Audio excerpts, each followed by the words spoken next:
기독교 역사에서 위대한 신학자로 꼽히는 성 어거스틴은 어느 날 한 제자가 찾아와 물었습니다. 선생님, 기독교 신앙에서 가장 위대한 덕목이 무엇입니까? 어거스틴은 주저하지 않고 대답합니다. 첫째는 겸손이다. 제자가 또 묻습니다. 그러면 두 번째는 무엇입니까? 두 번째도 겸손이다. 그렇다면 세 번째는요? 세 번째 역시 겸손이다. 이렇게 대답을 했습니다. 남아프리카 공화국의 유명한 목회자인 앤드류 머레이는 그의 책 겸손에서 또한 이런 고백을 합니다. 겸손은 내 안에 있는 무언가를 깎아내리는 것이 아니라 전능하신 하나님이 내 삶의 전부이심을 발견할 때 내 알량한 자아가 완전히 사라져버리는 영광스러운 상태이다. 이 말처럼 겸손에 대한 기독교의 신앙의 본질을 강조하고 있는 부분이라고 할 수 있습니다. 오늘 우리가 읽은 요한복음 9장 후반부의 말씀은 바로 이 겸손이라는 시선을 통해 볼 때 그 의미를 더욱 풍성히 묵상할 수 있는 본문입니다.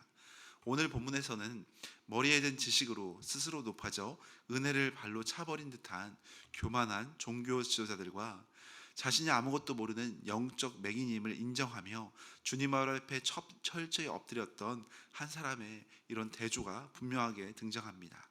이 아침에 우리 안에 숨어있는 교만의 마음을 내려놓고 십자가 앞에 겸손한 자녀로 나아가는 은혜의 시간이 되기를 소망합니다. 바리새인들은 눈을 뜬 사람을 두 번째로 불러들여 신문을 합니다. 24절에 보면 그들은 우리는 이 사람이 죄인인 줄 아노라 하며 협박을 합니다. 여기서 아주 교만한 단어가 바로 우리는 아노라. 그들은 자신들의 율법 지식과 전통을 절대적인 진리라고 확신하면서 자신들이 다 알고 있다고, 자신들은 모르는 것이 없다고 교만 가운데 예수님을 알아보지 못하는 진짜 영적 맹인으로 등장하고 있습니다. 그러나 맹인이었다가 눈을 뜬 이 사람은 종교 권력자들의 협박 앞에서 오히려 다른 태도를 보입니다. 25절에 보면 대답하되 그가 죄인인지 내가 알지 못하나 한 가지 아는 것은 내가 맹인으로 있다가 지금 보는 그것이니이다. 이 짧은 고백 속에 겸손한 모습이 배어 있습니다. 당신들처럼 율법을 내가 알지는 못합니다. 내 지식은 부족합니다. 그러나 내가 아는 것은 깜깜한 어둠 속에 갇혀있던 나를 그분이 살려내셔서 빛을 보게 해주셨다는 이 기적의 은혜만큼은 분명합니다 라고 고백하는 겁니다. 이처럼 겸손한 신앙은 내가 모든 것을 다 이해하고 설명할 수 있다고 자랑하는 것이 아니라 내 지성과 겸허의 그 한계를 솔직하게 인정하고 나를 구원하신 그분의 크고 놀라운 은혜 앞에 그저 엎드리며 고백하는 겁니다.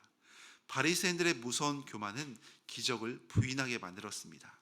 반면에 맹인의 가난하고 겸손한 마음은 진리를 알아보는 참된 믿음으로 나아갈 수 있도록 인도해 주었습니다. 자신들의 교만한 생각대로 되지 않자 이 분노한 바리새인들은 34절에 보면 결국 이 사람을 향해 내가 온전히 죄 가운데 나서 우리를 가르치느냐라고 폭언을 퍼부으며 그를 쫓아내 버립니다. 자신들의 교만한 자존심을 지키기 위해 그를 다시 사회적인 죽음, 영적인 어떻게 보면 공격 가운데 벼랑 끝으로 밀어버린 그런 상황입니다. 그런데 바로 그 순간 그 본문에서 35절에 정말 귀한 고백을 합니다. 35절에 보면 예수께서 그들이 그 사람을 쫓아냈다 하는 말을 들으셨더니 그를 만나사 이르시되 내가 인자를 믿느냐. 예수님의 은혜는 세상에서 어떻게 보면 쫓겨난 그 낮은 자리, 그 겸손한 심령을 향해서, 그 영혼을 향해서 흘러갔습니다. 예수님은 홀로 남겨진 그를 찾아가셔서 네가 인자를 믿느냐라고 은혜로운 사랑의 초청을 하고 계십니다. 36절에 이 사람의 반응이 이렇습니다. 대답하여 이르되 주여 그가 누구시오니까 내가 믿고자 하나이다. 예수님 앞에서 자신의 연약함을 고백하며 엎드리는 모습입니다. 그리고 38절에 보면 마침내 내가 믿나이다 하며 주님 발 앞에 겸손히 엎드려 절하는 모습이 보입니다. 여기서 절하는 지라에 해당하는 헬라어는 종이 주인의 발에 입을 맞추며 철저하게 복종하는 최고의 경배를 의미합니다. 자신의 자아가 깨어지고 부서진 그 겸손의 자리에서 영광의 주님을 나의 왕으로 모셔드리는 거룩한 엎드림을 하고 있는 모습입니다. 가장 낮은 자리에서 드려진 이 아름다운 경배의 모습 가운데 끝까지 고개를 뻣뻣하게 들고 있던 사람들이 40절에 비웃으며 고백합니다. 우리도 맹인인가 하며 비웃는 바리새인들입니다. 예수님은 41절에 그들의 교만을 향해 뼈아픈 심판의 선언을 남기십니다. 너희가 맹인이 되었더라면 죄가 없었으려니와 본다고 하니 너희 죄가 그대로 있느니라. 이 바리새인들의 가장 치명적인 비극은 스스로 나는 본다, 나는 의롭다라고 착각한 데 있었습니다. 자신이 영적으로 맹인임을 인정하지 않는 그들은 결코 십자가의 구원을 갈망하지 않고 있는 모습입니다. 우리가 성경을 좀 안다고, 신앙생활을 오래 했다고 스스로 높아져 버리는 영적인 교만은 결국 생명의 빛이신 예수님을 외면하고 스스로 어둠 속으로 갇히게 되는 영적 맹인과도 같은 모습입니다. 은혜가 임하지 못하는 유일한 마음밭은 아마도 교만한 마음이라고 할 수 있을 겁니다. 저도 성경을 묵상할수록 또 사역을 오래 섬길수록 제 안에 자신감이 넘칠 줄 알았는데 오히려 주님 저는 잘 모르겠습니다. 주님 저는 부족합니다 라는 솔직한 고백이 더 자주 나오는 모습을 보게 됩니다. 주님 어떻게 합니까? 주님 오늘은 어떻게 살아가야 합니까? 주님 이 문제는 어떻게 해야 합니까? 도와주옵소서, 깨닫게 하여 주옵소서라는 주님의 은혜가 아니면 살아갈 수 없게 더욱 주님만 붙잡는 모습 가운데 한 걸음 한 걸음 나아가게 됩니다.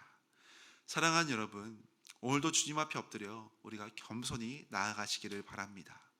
우리도 모르는 사이에 바리새인처럼 나도 알고 있다, 나는 부족하지 않다고 무서운 교만에 빠져서 십자가를 부인하며 살고 있지는 않는지 우리가 우리 모습을 돌아보며 겸손히 엎드리는 신앙이 되기를 소망합니다. 주님은 오늘 우리에게 묻습니다. 너는 지금 다 알고 잘 보고 있다고 착각하며 살고 있지는 않느냐? 아니면 내가 맹인임을 인정하며 빛이신 주님을 찾고 있느냐? 주님은 물으십니다. 그 주님 앞에 우리는 매일 십자가 앞에 이렇게 고백해야 한 줄로 믿습니다. 주님, 저는 여전히 부족한 자녀입니다. 오늘 하루도 주님의 긍휼과 은혜로 빛이 아니면 한 걸음도 걸을 수 없으니 온전히 선하게 인도하여 주옵소서. 이렇게 가난하고 겸손한 마음으로 주님 앞에 엎드려 주여 내가 믿나이다 고백하며 경배하는 삶. 그래서 오늘도 겸손한 믿음으로 주님과 동행하는 복된 성도님들 되시기를 예수님의 이름으로 간절히 축원합니다.